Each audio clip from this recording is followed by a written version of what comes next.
Buzz, welcome back to your favorite place for all the hottest K-pop updates, celebrity news, and all the juicy behind-the-scenes stories we love to obsess over. And oh, today's story, you guys, this one is making my heart do backflips. Because it's about to be BTS members, yes. Jimin and Jungkook finally back together on screen and in a reality show. So here's what we know. Big Hit Music confirms to Dispatch that Jimin and Jungkook have filmed season 2 of the show. Is this right? Can we just take a second to scream together? Because same? I literally loved the first season, and now, with both of them finally out of the military, we're getting content again, not just content, travel reality content. You know what that means? Soft moments, chaotic moments, food moments, possibly even emotional talks under the stars, all the things that we missed so much, apparently. The filming happened right after their military discharge on the 11th, which is wild to me. Like, they wasted no time. It's like they knew armies were starving. And they were like, alright, cameras on, let's go heal the world again. I love that kind of dedication. If you haven't watched the first season of Is This Right? It came out last July on Disney+, and let me tell you, it was such a healing watch. It was basically Jimin and Jungkook just being themselves, traveling, trying new things, and having those unfiltered conversations that make you feel like you're right there with them. They went to Connecticut, Jeju Island, and Sapporo last time, and every destination had its own vibe. It wasn't about crazy activities or scripted stuff. It was more about them reconnecting, reflecting, and just enjoying the moment. Now for Season 2, it's been reported that they filmed in Switzerland and Vietnam. First of all, what a combo. Switzerland, that screams cinematic visuals, lakes, mountains, train rides, maybe even snow. And then Vietnam, I'm already imagining them walking through night markets, trying street food, riding scooters maybe? The contrast between those two places is so interesting. It makes me wonder what kind of story they're trying to tell this time. But here's the part that really hits me. This is their first official schedule since being discharged. I don't know why, but that just makes it feel so real, you know? We've been waiting and waiting, counting down the days, and now, not only are they back, but they're back together, doing something meaningful and fun. It's like the perfect way to ease back into idol life. No pressure of performances or big stages just yet, just them being them. Also, I have to say, Disney Plus got so lucky securing this again. Like, do you know how many people are going to resubscribe the second this drops, including me and you and probably all our friends? I really hope this season is longer. Like, please give us more than just 4 or 5 episodes. Give us 10, no, 12. Give us a whole travel documentary, honestly. But okay, let's be real. What do you think their dynamic is going to be like now, post-military? I'm so curious. We know that military service changes people, it matures them, gives them perspective. So how will that affect their interactions? Will they be more chill, more thoughtful, or just as chaotic as ever? I kind of hope they're still chaotic because that's what made Season 1 so fun. But I also wouldn't mind seeing some deeper convos now that they've gone through something life-changing. Also, hot take, but I think this might be one of the best ways for them to reconnect with fans.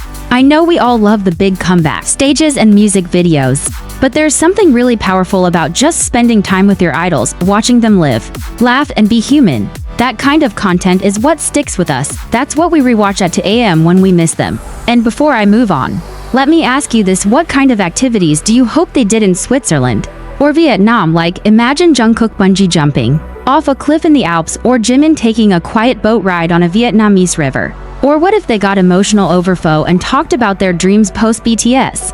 I don't know about you, but I am so ready to cry and laugh in the same episode anyway. I'll definitely be watching this the second it drops, and I know you will too.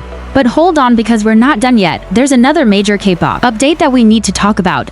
And while it's so exciting to see Jimin and Jungkook back in the spotlight together with a healing reality show, unfortunately, we also need to talk about something much more serious, something that's honestly both frustrating and deeply concerning. I'm talking about the attempted home invasion of Jungkook by a Chinese national, and the ongoing legal actions Big Hit is taking to protect BTS and their privacy.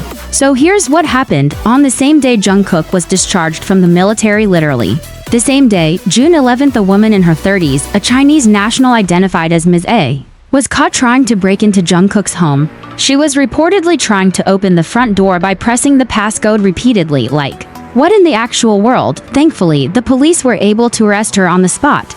But just let that sink in for a second. Jungkook had just returned home after serving 18 months in the military, likely hoping to breathe for a second, rest, and reconnect with fans in a peaceful way, and the first thing he had to deal with Was a stalker trying to invade his home? I don't even have words for how awful that is.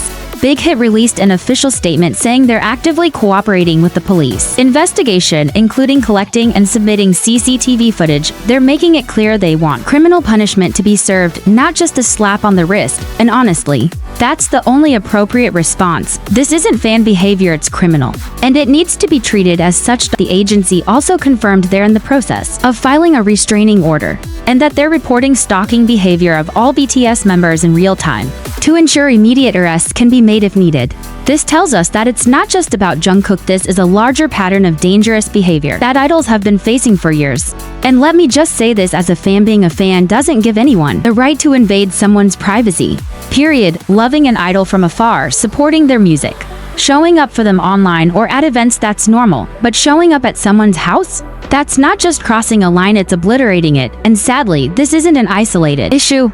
Big Hit also used this moment to provide an update on their broader legal battle against malicious commenters and defamers.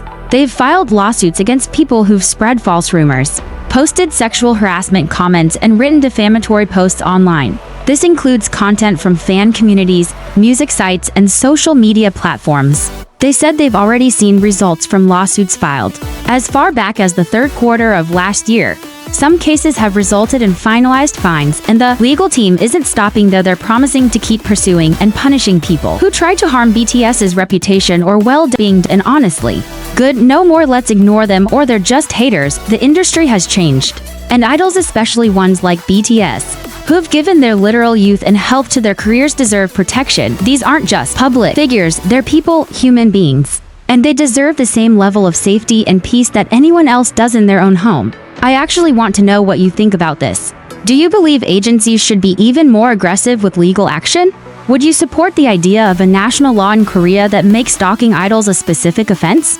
Because right now, it feels like the system is still catching up with the way fandom culture works in the modern digital age. And also, how do we as fans draw that boundary? We often joke about marrying our bias or wanting to meet them in real life. But I think it's also our responsibility as fandoms to call out people who take things too far. If we stay silent, we're allowing this kind of obsession to be normalized. At the end of the day, it's heartbreaking that Jungkook had to go through this, especially on what should have been a celebratory moment. But I'm glad Big Hit is stepping up, and I truly hope they continue to take every legal route possible to keep BTS safe. And let's not forget, he's probably still processing military life, and now he has to process this on top of it. So, as fans, maybe the best thing we can do right now is just support him, uplift him, and remind people that protecting our idols is a collective effort. Let me know your thoughts down in the comments. What's your reaction to this story?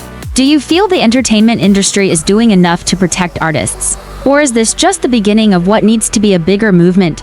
There's so much happening in the K-pop world right now. Some moments are heartwarming, and others remind us just how important it is to protect the artists we love. Whether it's Jimin and Jungkook's healing journey or the serious steps being taken to ensure their safety, one thing's for sure, BTS is back. And we'll be right here supporting every step of the way. Don't forget to share your thoughts in the comments, and I'll see you in the next video. This has been Unyong Buzz.